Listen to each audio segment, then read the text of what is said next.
SSKM এ অগ্নিকাণ্ডের দিকে নজর রাখবো। রোনাল্ড রস বিল্ডিং এ আগুন আতঙ্ক। ঘটনাস্থলে দমকলের দুটি ইঞ্জিন আগুন নিয়ন্ত্রণের কাজ করছে। শৌচাগারে বর্জ্যে আগুন লেগে যায় এবং সেইখান থেকেই বিপত্তি। এসএসকেএম এর রোনাল্ড রস বিল্ডিং এ আগুন আতঙ্ক। ঠিক কি পরিস্থিতি সরাসরি জানবো। আমাদের সঙ্গে রয়েছেন সেখান থেকে আমাদের প্রতিনিধি অয়ন ঘোষাল। অয়ন, কি পরিস্থিতি ওখানে?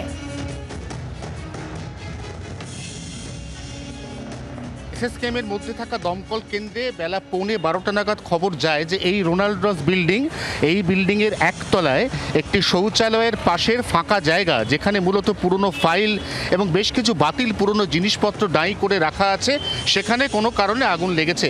আগুন লাগার প্রকৃত কারণ কোনো অসাবধান ব্যক্তির ধূমপান নাকি অন্য কোনো কারণে এই আগুন লেগেছে তা ইতিমধ্যেই দমকল খতিয়ে দেখছে। ঘটনাস্থলে প্রায় সঙ্গে সঙ্গেই দমকলের দুটো ইঞ্জিন পৌঁছয়। 10 থেকে 12 মিনিটের চেষ্টায় তারা আগুন নিয়ন্ত্রণ করে। আগুনের জেরে কিছুক্ষণের জন্য এই বিল্ডিংয়ে আতঙ্ক ছড়ায়, কারণ এই বিল্ডিংয়ের মধ্যে কার্ডিওলজি ডিপার্টমেন্ট রয়েছে, এই বিল্ডিংয়ের এই পাশে রয়েছে রেডিওলজি বা ক্যান্সার ডিপার্টমেন্ট। অতএব সেখানে এত মুমূর্ষু রোগীরা রয়েছেন যাদেরকে সঙ্গে সঙ্গে নামিয়ে আনা এবং বিল্ডিং ইভ্যাকুয়েশনটা কিন্তু অত্যন্ত কঠিন ছিল।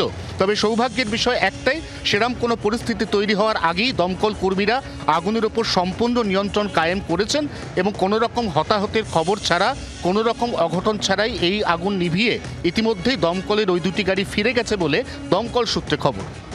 অর্থাৎ অয়ন, আগুন সম্পূর্ণ নিয়ন্ত্রণে আপাতত। ধন্যবাদ তোমাকে। কথা বললাম, প্রতিনিধি সরাসরি ছিলেন অয়ন ঘোষাল আমাদের সঙ্গে। বাংলার আওয়াজ, বাঙালির আবেগ, জি 24 ঘন্টা।